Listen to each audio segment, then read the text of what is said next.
Welcome to our channel.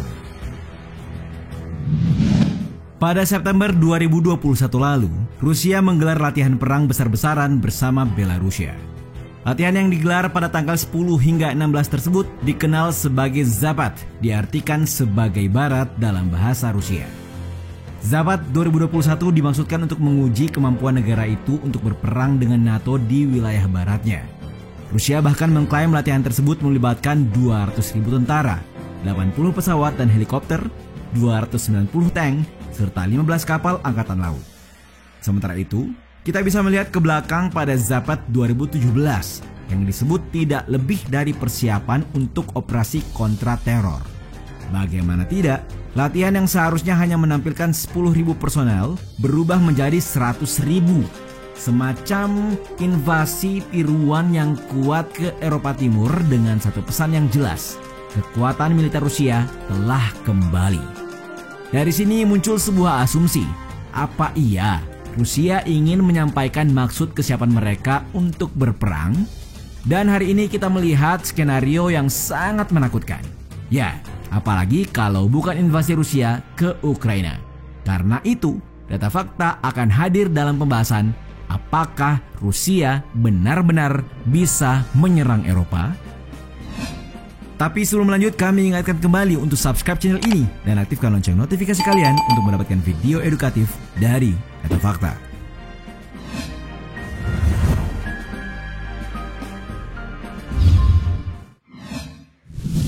Menggeliat di bawah Putin.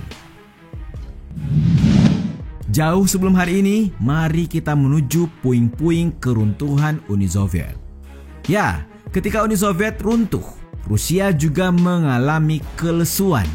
Sebagai motor dari persekutuan tersebut, wajah Rusia kehilangan warisan akan karakteristik tokoh, angkuh, dan kepercayaan diri tinggi yang disegani lawan.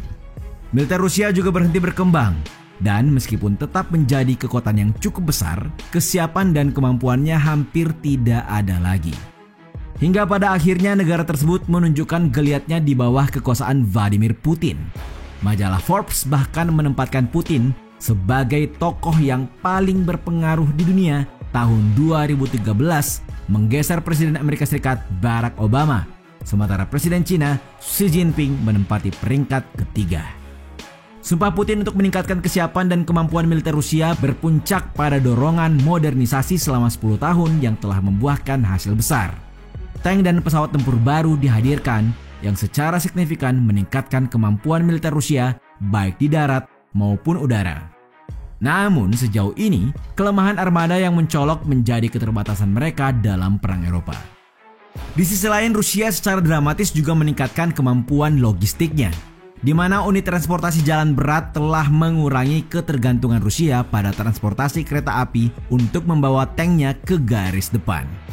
Mengingat jalur kereta api secara alami menjadi target utama untuk pengumuman NATO, satu hal lainnya yang membuat Rusia unggul adalah keberadaan platform anti-udara berbasis darat, yaitu sistem S-500.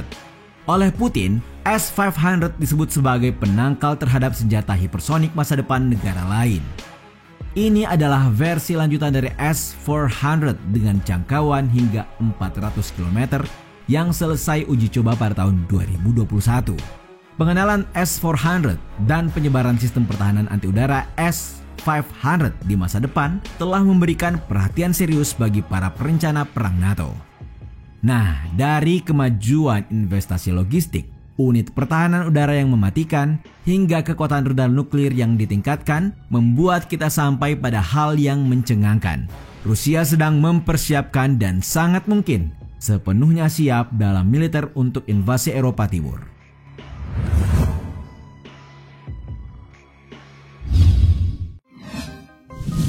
Jadi, bisakah mereka benar-benar melakukannya? Mengutip Global Firepower atau GFP pada tahun 2022, kekuatan militer Rusia berada di peringkat kedua. Sementara NATO dengan kepemilikan anggota yang banyak sudah pasti punya kekuatan yang sangat mumpuni.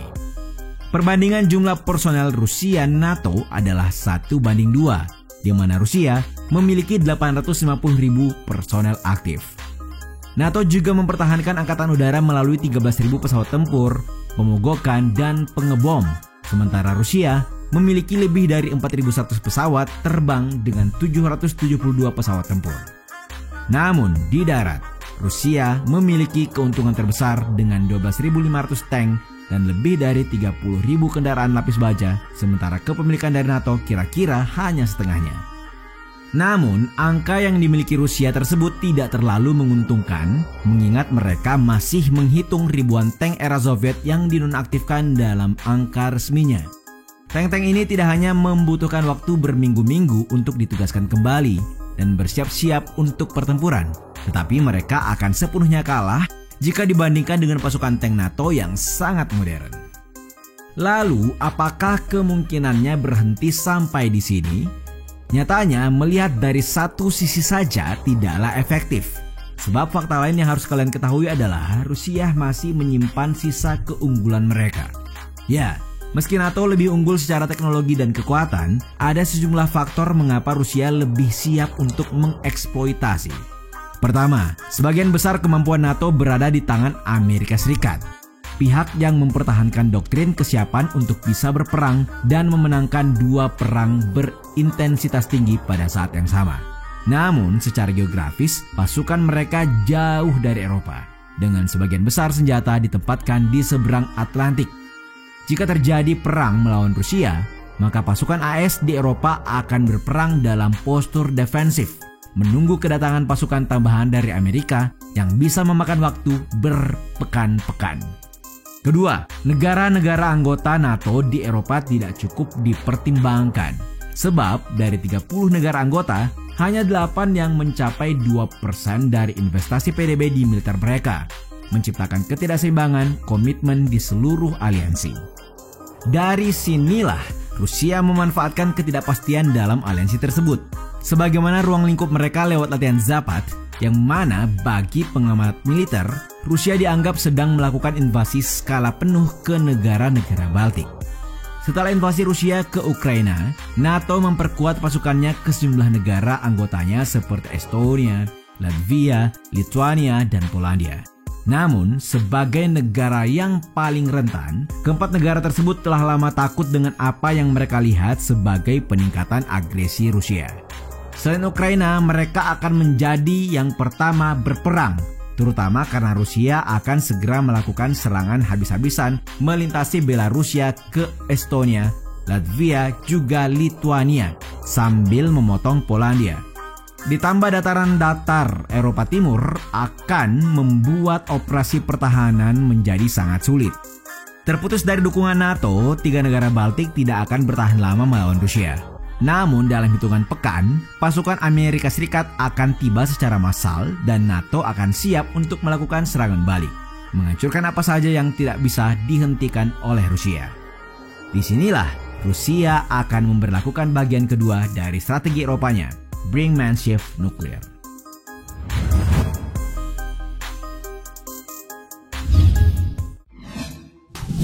Penguasaan senjata nuklir.